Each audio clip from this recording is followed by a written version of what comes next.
Madame Louwagie. Merci Madame la Présidente. Donc, nous débutons l'examen du texte dans le chapitre relatif aux conditions d'exercice des professions juridiques réglementées et notamment ce qui concerne, au travers de cet article 12, les tarifs réglementés. Plusieurs remarques d'ordre général pour rebondir effectivement sur les propos de mes collègues. On peut s'interroger sur l'inclusion d'un tel texte dans un code aussi peu approprié qu'est le code de commerce. En effet, si on rappelle l'objet et l'inspiration de ce code, ils sont très éloignés de ceux qui doivent régir des professionnels justement appelés professions réglementées du droit. Ces professionnels du droit sont soumis à la tutelle de l'État à cause de leur mission de service public de la justice et leurs tarifs sont des éléments constitutifs du statut qui les situe radicalement hors de la sphère de la concurrence.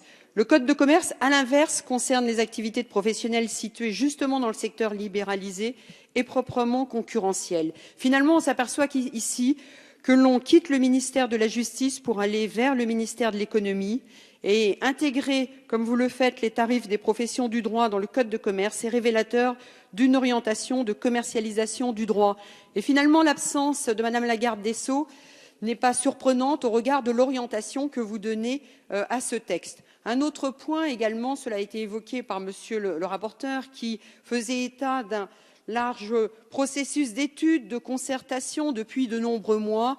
Il n'empêche que lorsque l'on entend les professionnels, il n'en est pas de la sorte parce qu'ils estiment ne pas avoir été entendus. Certes, il y a eu des concertations, mais ils n'ont pas été entendus et je pense que l'accès au droit constitue pour l'ensemble de nos concitoyens un enjeu de taille qui mérite d'accorder toute l'attention nécessaire. Certes, cet article 12, pour vous, Monsieur le Ministre, est emblématique dans votre texte puisque vous avez basé des arguments en faveur du pouvoir d'achat des Français. Vous avez d'ailleurs motivé cette révision des tarifs en assimilant les actes du droit à des biens marchands. Et vous supprimez finalement, en abordant la question des tarifs sous cet angle, le cadre de la mission de service public et c'est fortement regrettable. Un autre point également, en confiant à l'autorité de la concurrence le soin de fixer un tarif, vous commercialisez le droit. Et mettre au travers cet article les associations de défense des consommateurs agréées sur un même banc que les organes professionnels, que les instances ordinales, revient là encore à marchandiser le droit. Or, nous ne pouvons banaliser des actes de droit qui offrent à ce jour en France, et c'est reconnu partout de tout ordre, la sécurité est garantie à nos concitoyens. Par ailleurs, on aura l'occasion d'y revenir, dans la modification des tarifs que vous préconisez, vous retenez un certain nombre de critères qui appellent énormément, qui interpellent finalement. Quand on parle de coûts pertinents, qu'en est-il ? Il nous faut véritablement déterminer une adéquation entre un service rendu et un coût de production. On aura énormément d'éléments subjectifs en la matière. Vous retenez également comme critère la rémunération raisonnable. Qu'est-ce qu'une rémunération raisonnable? On a abordé cette question en commission spéciale, mais jamais vous n'avez répondu à cette question. Et là, véritablement, il y a de vraies interrogations. Et puis, quelque chose de choquant aussi dans cet article, vous parlez, et c'est révélateur finalement de l'orientation que vous voulez donner, de prestations. Et je crois que ça n'est pas du tout pertinent parce que les professions réglementées sont avant tout des rédacteurs d'actes. Et le fait de retenir le mot prestation, d'ailleurs, est révélateur de cet esprit de commerce que vous voulez donner à ces professions.